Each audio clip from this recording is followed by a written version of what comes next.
งอะไรเนี่ยเฮ้ย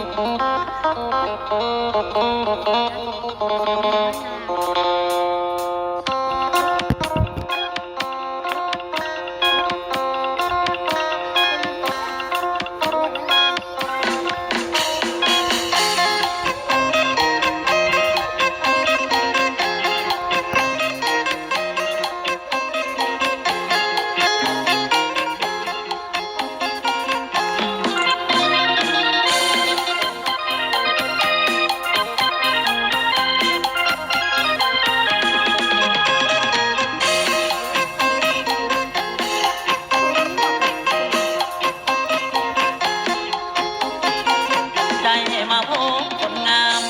ซื้อสาวแลโอ้สาวแลบ้านนาตาหวานได้พบน้องคืนนั้นทุกสำราญพบในงานผ้าป่าสามัคคีโยโยโอ้สาวแลบ้านนาเจ้าสวยเด่นดังประจันวันเพ็ญพร้อมเป่งสีอายพบฝากหักน้องฝากไมตรีโปรดสงสารปานีและเห็นใจอายนี่จากบ้านนามาหาน้องฟังประคองความหาให้สดใสยันแต่น้องคนดีบ่เห็นใจคือตีหวานยากจนคนบ่มีอายจะหาเงินทองไปขอแต่งกระดองแพงอายพร้อมจะไปขอให้น้องคนดีตั้งตารอน้องจงรอวันนั้นวันวิวา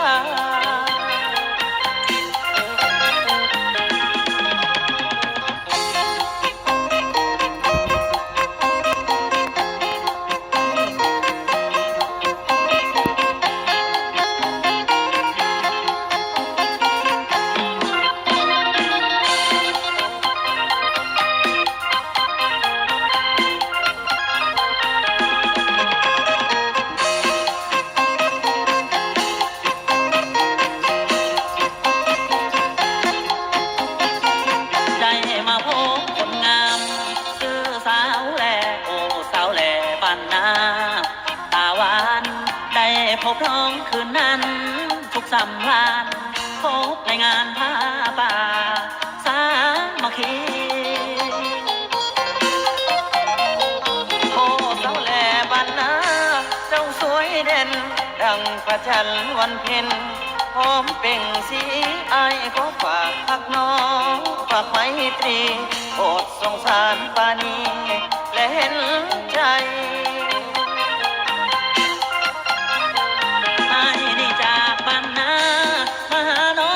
งฟังประคองความหาให้สดใสยันแต่น้องคนดีบ่เห็นใจคือตีหวานยากจนคนบ่มีอายจะหาเงินทองไปขอแต่งกระดองแพงอายพร้อมจะไปขอให้น้องคนดีตั้งตารอน้องจงรอวันนั้นวันวิวา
ยืน